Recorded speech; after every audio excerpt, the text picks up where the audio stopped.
Destructive neurosurgical procedures for the treatment of pain have played an important role since they were first developed in the early 20th century. As other non-destructive therapies such as spinal cord stimulation, intrathecal opiate pumps, high-dose opiates, and other medications have been developed and utilized, the use of destructive procedures has slowly declined. In recent years, however, it has become evident that non-destructive treatments are associated with some disadvantages, and it is, therefore, important to reconsider the use of destructive procedures in the treatment of pain. The purpose of this chapter is to give an overview of the current literature on ablative procedures, including dorsal root entry zone lesioning, rhizotomy, ganglionectomy, myelotomy, chordotomy, and others, along with reported side effects, effectiveness, and follow-up outcomes. Studies that involve ablative procedures are limited, but a significant number of case series show that these procedures can be very effective at treating a wide variety of pain conditions in both malignant and non-malignant patients. Unfortunately, there has been a significant emphasis on new techniques and a shift to new, promising therapeutic approaches without a thorough and complete understanding of the existing ablative procedures. Randomized, controlled ablative procedure studies for the treatment of pain will be invaluable in the future. Such studies could lead to improvements in patient selection and surgical outcomes, as well as a greater understanding of the pathophysiology of pain states. Destructive neurosurgical procedures for the treatment of pain remain an important tool in the neurosurgeon's armamentarium. Key concepts for the chapter.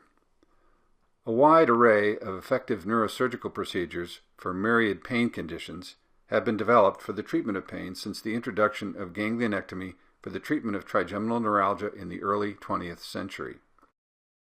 Destructive procedures for pain relief have decreased significantly in frequency as less invasive, non-destructive treatments such as spinal cord stimulation, new medications, and various opiate treatments have become more popular.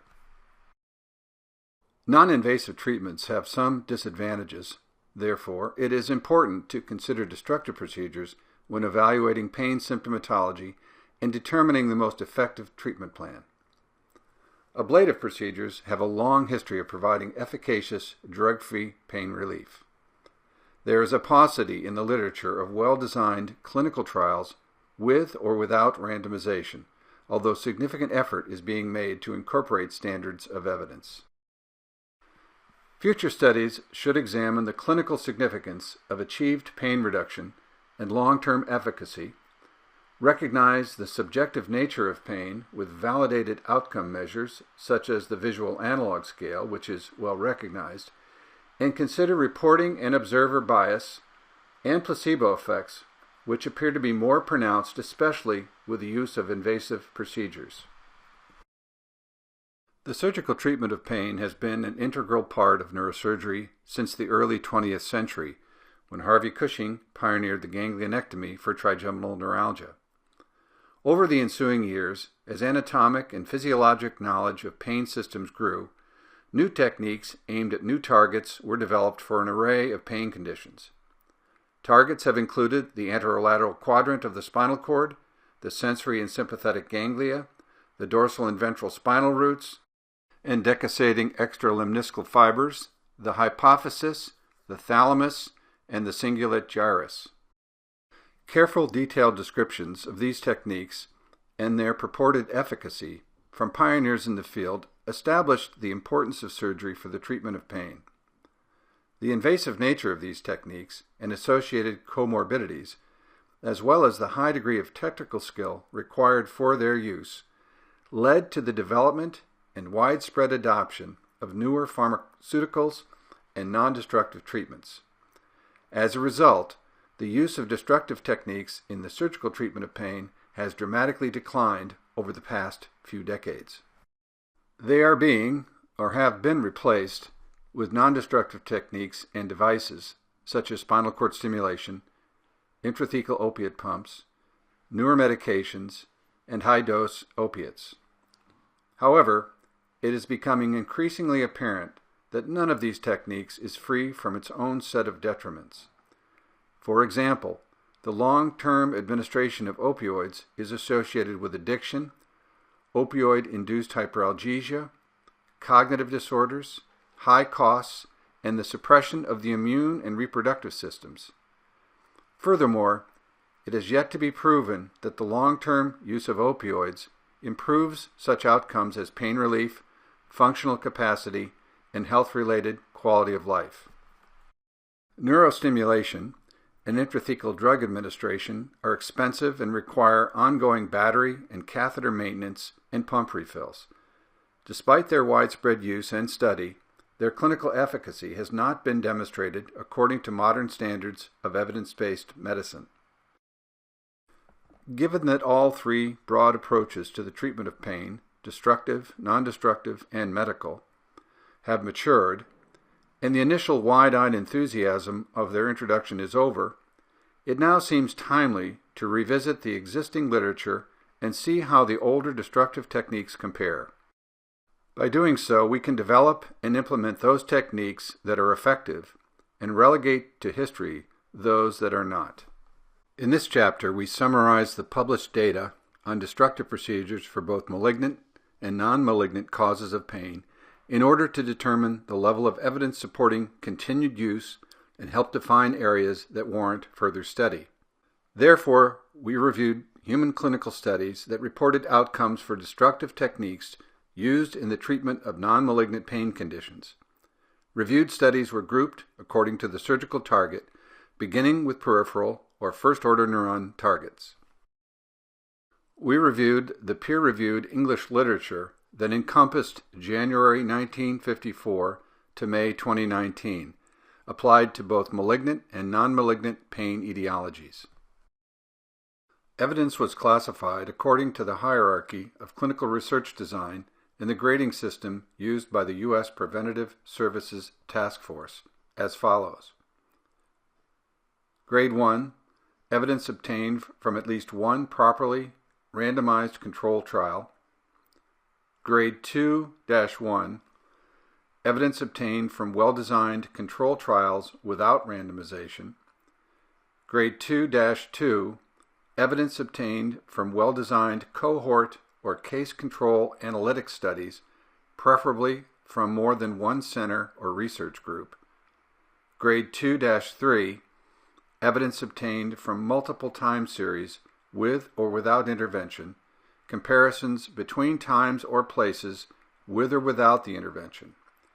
Dramatic results in uncontrolled experiments, such as the results of treatment with penicillin in the 1940s, could be included in this category. Grade 3, opinions of respected authorities based on clinical experience, descriptive studies, or reports of expert committees.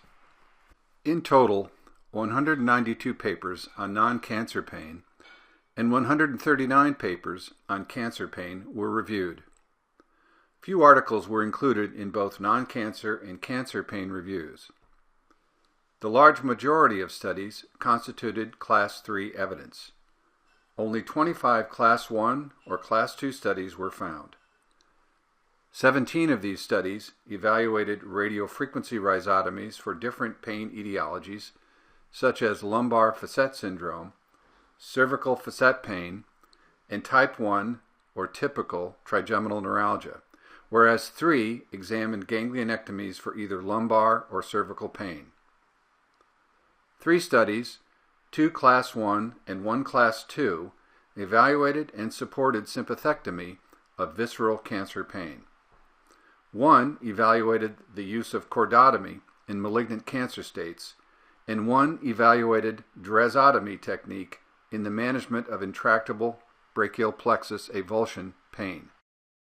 Our database search and secondary review of references located 57 rhizotomy studies that generally concerned spinal or facet pain and facial pain syndromes, and 11 papers that addressed cancer pain. The majority of the studies reported data relevant to either trigeminal neuralgia or lumbar facet syndrome, whereas the remainder evaluated the effects of rhizotomy on a variety of truncal and extremity neuralgias, cervical pain, cluster headaches, vagoglosopharyngeal neuralgia, or cancer pain of various etiologies. Rhizotomy for truncal or extremity neuralgias, or lumbar facet syndrome, can be performed percutaneously with the target being the spinal nerve. Alternatively, the RF electrode can be directed to the nerve innervating the facet as it passes over the pars interarticularis, so-called facet rhizolysis. Since the facet is innervated by the medial branches of the spinal nerves above and below the facet of interest, at least 3 levels of facet rhizolysis must be completed to obtain pain relief. In the studies on rhizotomy for truncal or extremity neuralgias and lumbar facet syndrome, success rates were initially around 60%, but declined on long-term follow-up. Despite the variability in treated pain syndromes, number of sectioned roots, outcome measures, and follow-ups, the results were discouraging enough that the procedure was relatively abandoned and replaced with modified rhizotomies directed at facet denervation for the treatment of lumbar facet syndrome. 4 randomized, blinded, controlled trials compared RF rhizotomies of the medial branch of the dorsal root with the sham procedure or intrafacetal or extrafacetal rhizotomy. Outcome measures and patient selection differed between the groups sufficiently to preclude a meta-analysis. Modest long-term improvement in pain scores in the treated group was observed in all 3 studies comparing rhizotomy with a sham procedure. In the last study, intrafacetal rhizotomy was found to be superior to extrafacetal rhizotomy.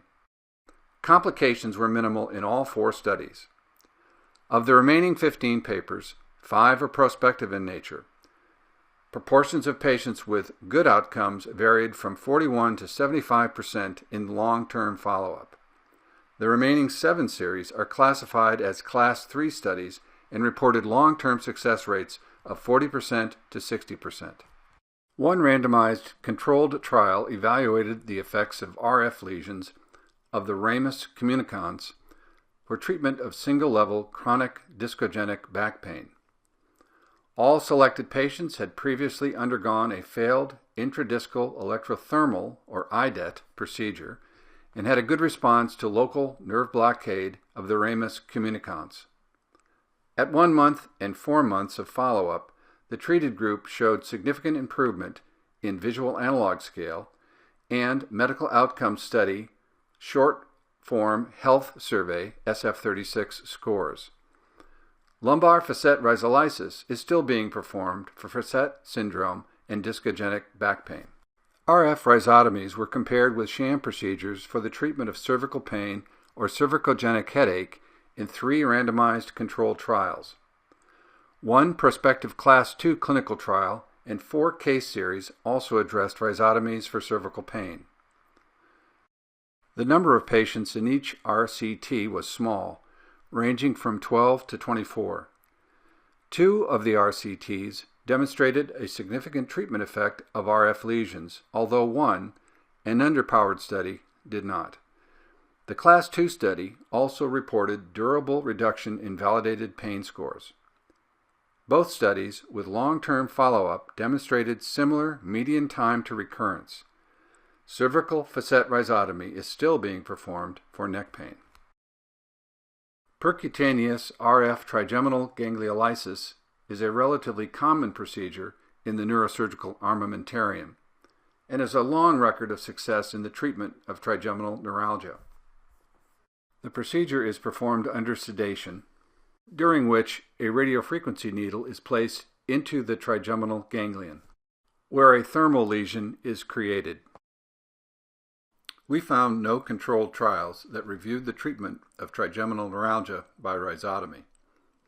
The best evidence consisted of 3 Class 2 and 4 Class 3 studies that prospectively followed patients with trigeminal neuralgia who were treated with RF rhizotomy or glycerol rhizolysis, as well as a large 1,600 patient case series. In a large comparative study using glycerol and RF in multiple sclerosis-related TN and idiopathic TN, Both procedures were effective, with a mean duration to recurrence of 26 months for idiopathic TN and 20 months for multiple sclerosis-related TN. 3 studies evaluate pain recurrence rates with life table analyses.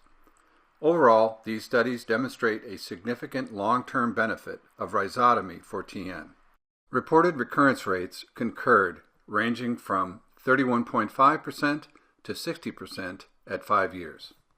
Today, trigeminal neurectomy is practiced much less commonly than RF lesions. 5 case series focused on neurectomy, and these tended to show short-term relief. 2 retrospective studies and 1 prospective study on the use of either rhizotomy and neurectomy for cluster headache were reviewed. In the prospective study, 83% of patients had immediate pain relief, but also demonstrated a 39% recurrence rate at long-term follow-up. 10 case series studying the use of rhizotomy for cancer pain were identified, the majority of which evaluated the effects of dorsal root rhizotomy for malignant pain of the extremities. The largest series contained 71 patients and was one of the earliest papers. Reported outcomes generally were favorable initially, but faded quickly with time. The open nature of the procedure, the fading effect, and the presence of more effective procedures all contributed to the abandonment of this procedure. Gangliolysis, either percutaneous or open surgical, has been investigated for the control of radicular pain. Occipital neuralgia has been considered to be a radiculopathy of C2 or C3, and as such has been treated with open surgical ganglionectomy. Screening was typically by selective blockade of either the C2 or C3 root, depending upon the location of the pain. A positive response was pain relief appropriate to the duration of the local anesthetic used. The C2 and C3 nerve roots are encased in a dense venous plexus, and surgery to remove these ganglia must be approached with careful hemostasis and clear identification of the ganglion. The surgical approach is conducted via a small foraminotomy. A total of 20 articles on the use of ganglionectomy for treatment of pain were found that met the selection criteria previously indicated. All studies addressed benign pain conditions. 3 were randomized controlled trials. 1 compared RF lumbar ganglionectomies with sham surgery for sciatica. The second compared RF lesions made at 2 different temperatures, and the third compared dorsal root ganglion destruction by doxorubicin with injection in management of postherpetic neuralgia. The remaining articles were case series ranging in size from 3 to 102 patients. In 2003, Gertz and colleagues reported on their study, which randomly assigned 83 patients to either RF lesioning or needle placement without RF lesion of selected lumbar ganglion. Evaluators and patients were blinded to the protocol used. Despite adequate power, this study found no statistical difference between the groups. Slappendel and Associates reported in 1997 that they found no difference in outcome between patients receiving RF lesions at 60 degrees centigrade and those receiving lesions at 40 degrees centigrade for cervicobrachialgia. In another study, a case series of 61 patients with sciatica, 59% of patients had markedly reduced postoperative pain at follow-up ranging between 1 month and 15 years. Definite conclusions concerning long-term outcomes are difficult, given the variability in the follow-up data. The remaining studies were small and inconsistent. The procedure of RF ganglionectomy for lumbar and cervical pain has mostly been abandoned. The largest case series evaluated the efficacy of C2 ganglionectomies for occipital neuralgia. The investigators found that 80% of patients had significant relief from symptoms. Unfortunately, long-term follow-up data were unclear, rendering any conclusions difficult. The second largest series of patients with occipital neuralgia compared ganglionectomies performed in patients with occipital pain described as either sharp, burning, jabbing, electrical, or exploding, group 1, or dull, aching, throbbing, or pressure-like, group 2. Patients in Group 1 tended to have a higher prevalence of a traumatic history and had the better response, nearly 80%. Overall, Group 2 patients had a poor outcome. Follow-up ranged from 19 to 48 months. Other published series on ganglionectomy performed for occipital neuralgia were small and without standardized follow-up data. This procedure, too, has largely been abandoned. One study evaluated sphenopalatine ganglionectomies for cluster headache and found that patients with intermittent headache had a 67% response rate, but those with chronic continuous headache had only a 24% response. Mean follow-up times were 24 and 29 months, respectively. Currently, this procedure is rarely, if ever, performed. In summary, percutaneous facet rhizolysis is the only destructive procedure in the group of procedures directed at either the spinal nerve, dorsal root ganglion, or innervation of the facets for the purpose of relieving radicular pain, occipital neuralgia, or lumbar cervical pain to show some promise of durable pain relief in longer-term follow-up. Dorsal root entry zone, or DRES lesions, a myelotomy directed to the superficial layers of the dorsal horn, has been performed for a variety of painful conditions, including brachial and lumbosacral avulsion pain syndromes, spinal cord injury pain, and thoracic postherpetic neuralgia. The goal of this surgery is to eliminate what is thought to be the generator of pain located in the deeper layers of the dorsal horn, which contain the wide dynamic range neurons. Traumatic brachial plexus avulsion, as demonstrated on this MRI with pseudomeningocele formation and avulsion of the superficial layers of the dorsal horn, can produce a profound deafferentation pain syndrome and what is often a completely insensate and paralyzed upper extremity. DRES lesions are performed by surgically exposing the spinal cord, demonstrating the absence of dorsal roots in the affected spinal segments. Lesions in the superficial dorsal horn can be made directly using a microknife and microbipolar cautery or by using a radiofrequency electrode. A total of 32, 27 non-cancer pain and 5 cancer pain case series were obtained for DRES lesions. No Class 1 or Class 2 studies were found. These reports consisted of between 1 and 124 patients with a wide range of follow-up time points. For non-cancer pain, all studies reported a greater than 50% relief in pain in a majority of patients, and these results tended to be durable. Patients with brachial plexus avulsion injuries and traumatic spinal cord injuries tended to have the best responses to DRES, whereas patients with postherpetic neuralgia and peripheral neuropathies had the worst. Outcomes for patients with brachial plexus injuries were quite consistent across series, with more than 50% reduction in reported pain levels in from 54 to 86% of patients. Since 2008, 11 studies involving DRES lesions for the management of non-cancer pain were published, 4 case reports, 6 case series, and 1 comparative study. Only 4 papers were identified that addressed the use of DRES lesions for cancer pain. 2 were case series that claimed long-lasting pain relief in patients with mixed cancer pain etiologies. Specific follow-ups and outcome measures were not reported. DRES lesions for brachial plexus avulsion pain are still performed with good success. DRES lesions for postherpetic neuralgia and peripheral neuropathic pains have been abandoned. DRES lesions for cancer pain are rarely performed. Lesions of the descending trigeminal tract and nucleus caudalis can be made by exposure of the brainstem and introducing an RF electrode to the depth of the tract and nucleus. This procedure can be used to treat neuropathic pain of the face or facial pain caused by malignancy. 9 pertinent articles were found for the use of trigeminal tractotomy in non-cancer pain, including the oldest article retrieved for this review.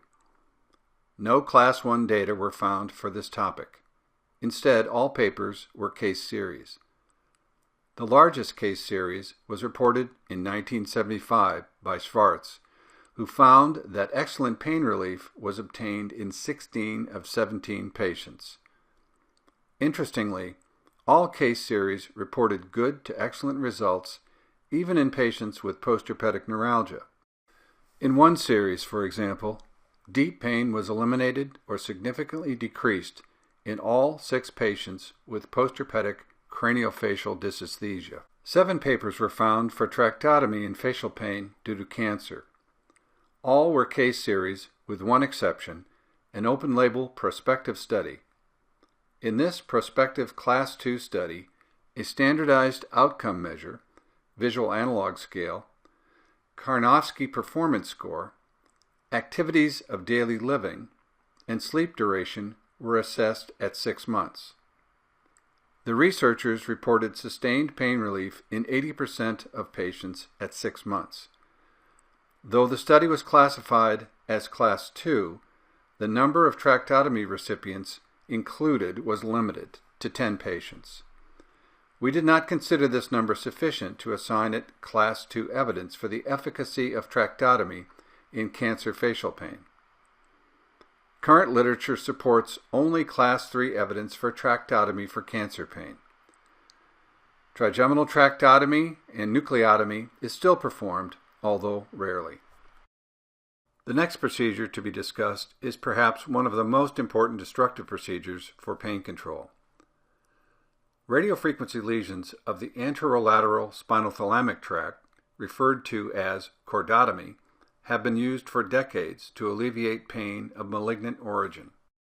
Lesions are made in the cervical spinal cord at the level of C2 and can alleviate contralateral pain arising several segments below the level of the spinal tract lesion. The introduction of computed tomography, CT guidance, for percutaneous chordotomy by Konpallat in the late 1980s was considered a major contribution to the field of pain surgery.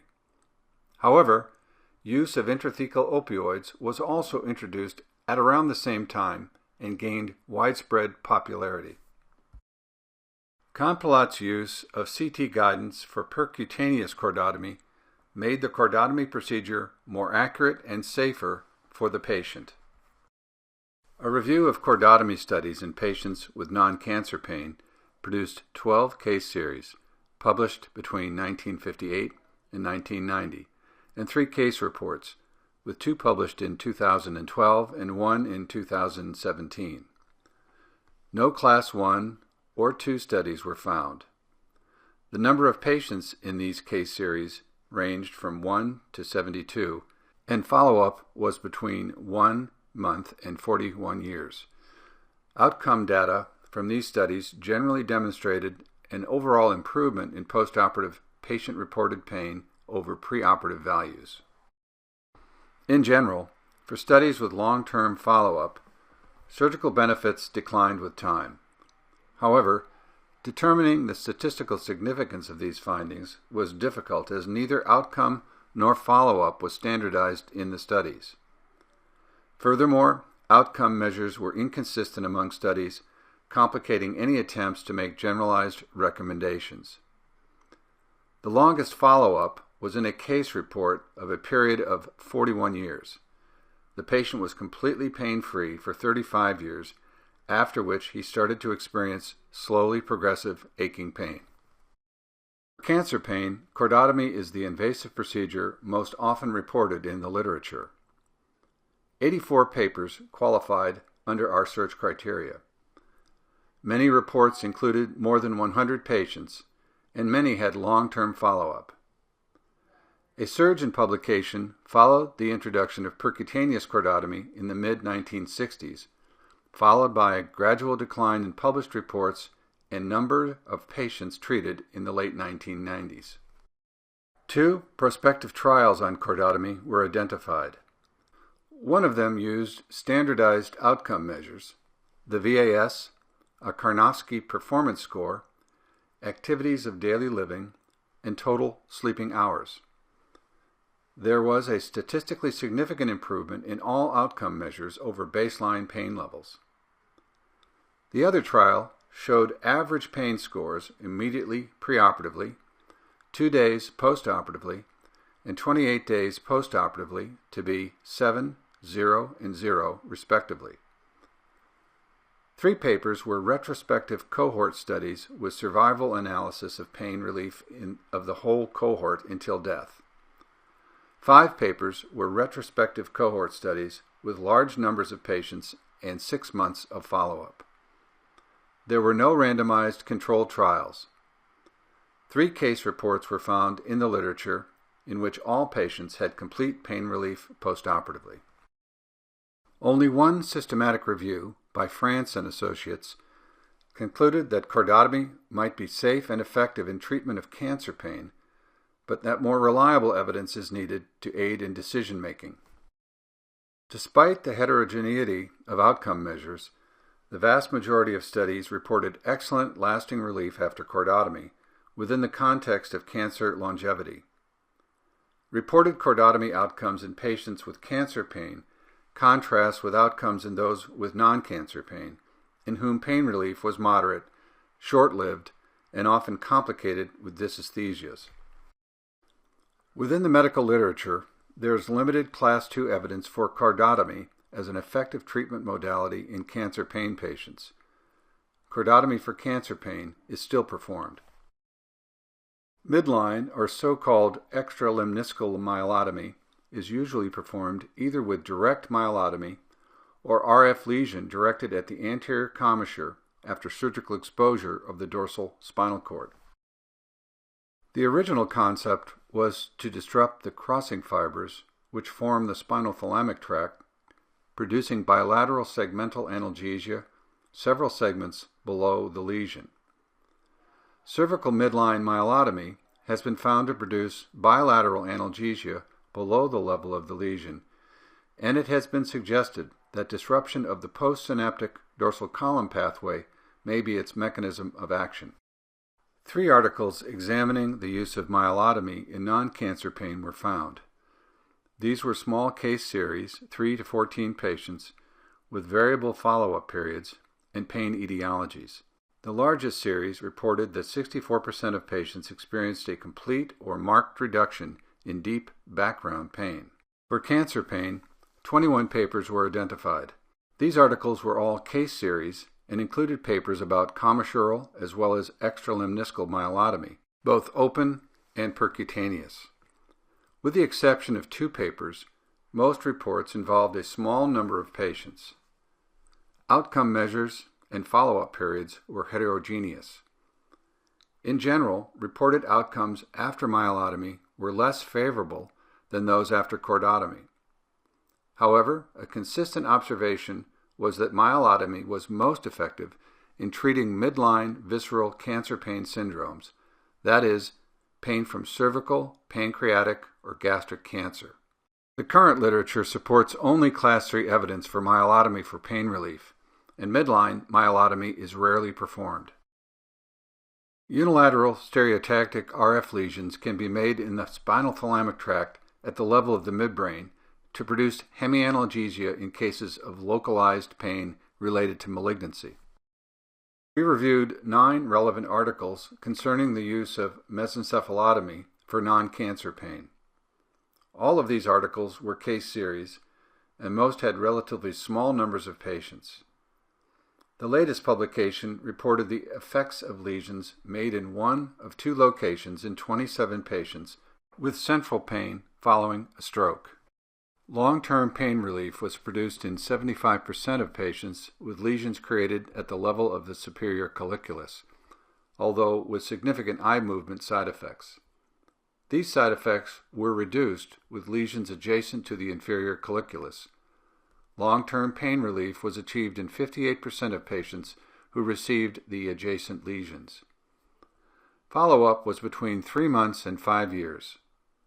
In a separate study, good pain relief was produced in 23 patients with thalamic syndrome and tabes dorsalis, followed up for 3 to 70 months. Mesencephalotomy and pontine tractotomy for cancer pain were reported in 8 papers. 7 studies were case series, and 1 was a case report with variable outcome measures and follow-up. Outcome varied from extreme success in 92% of patients until death to very poor success, lasting pain relief in 1 of 12 patients.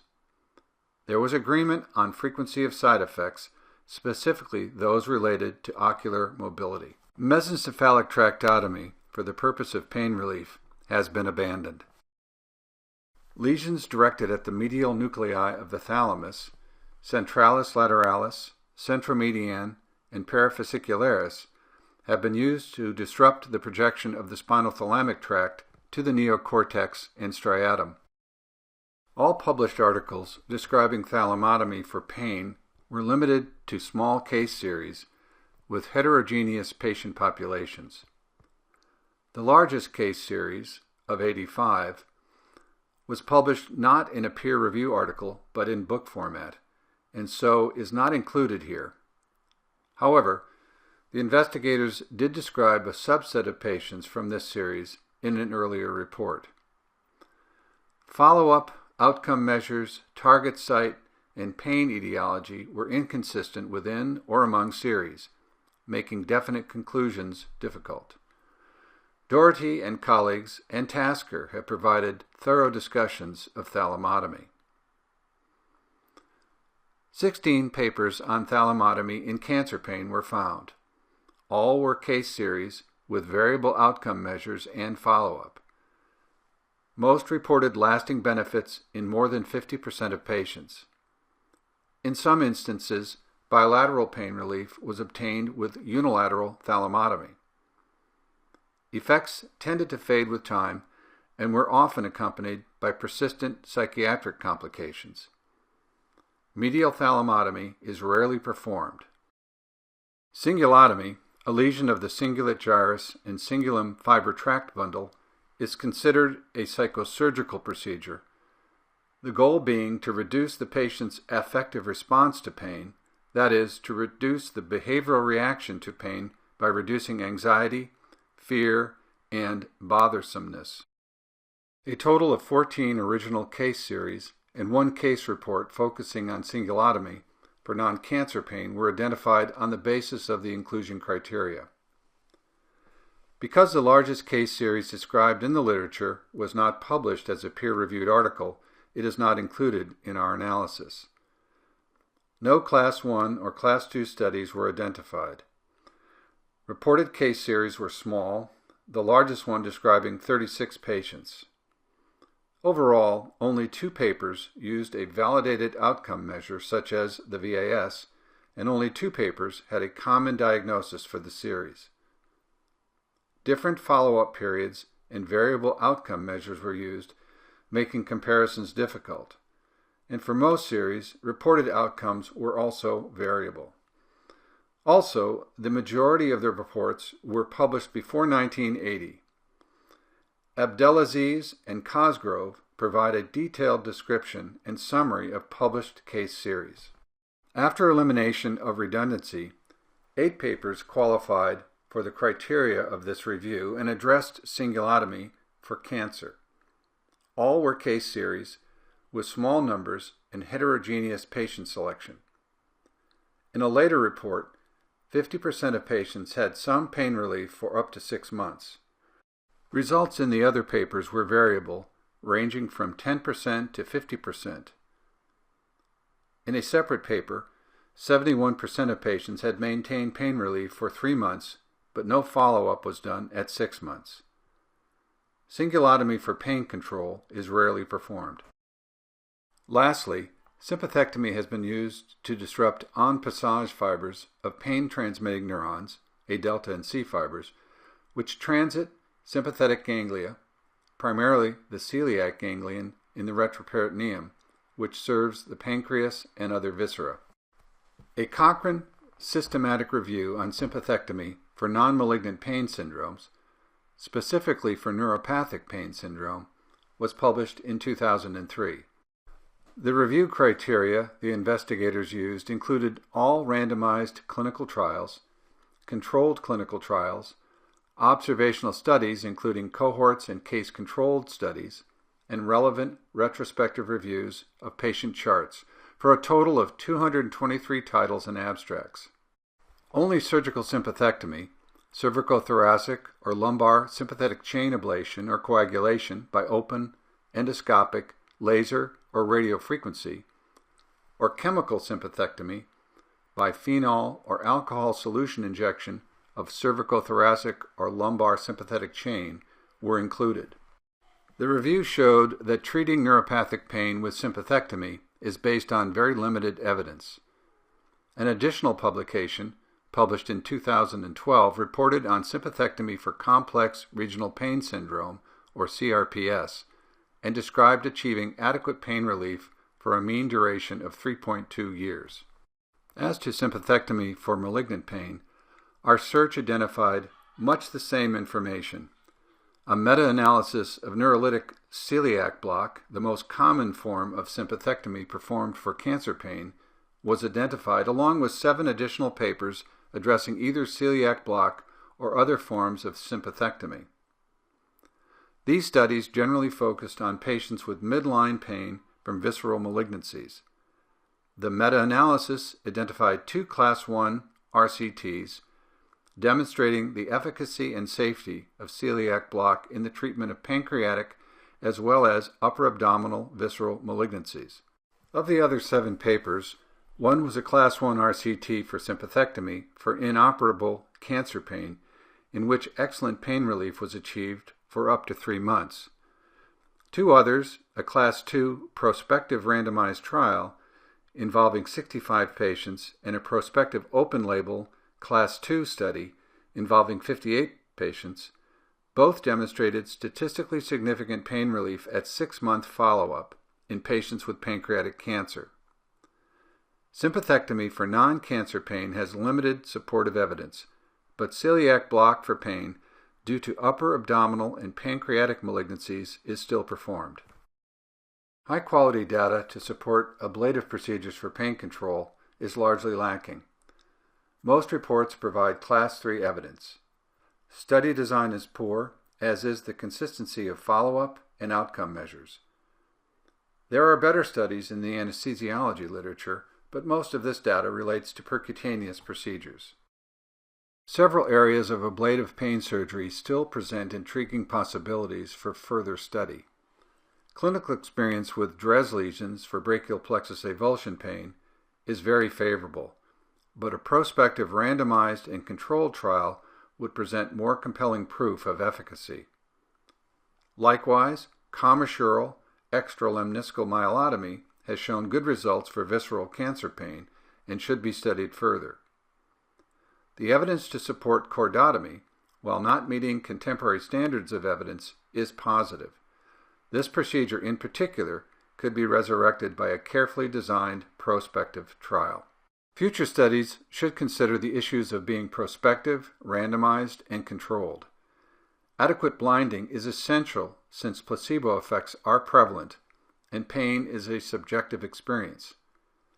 Validated outcome measures should be employed, and subgroups should be analyzed for responders. Thank you for your interest in the issue of ablative neurosurgical procedures for pain control, and we hope you have gained meaningful knowledge from this presentation.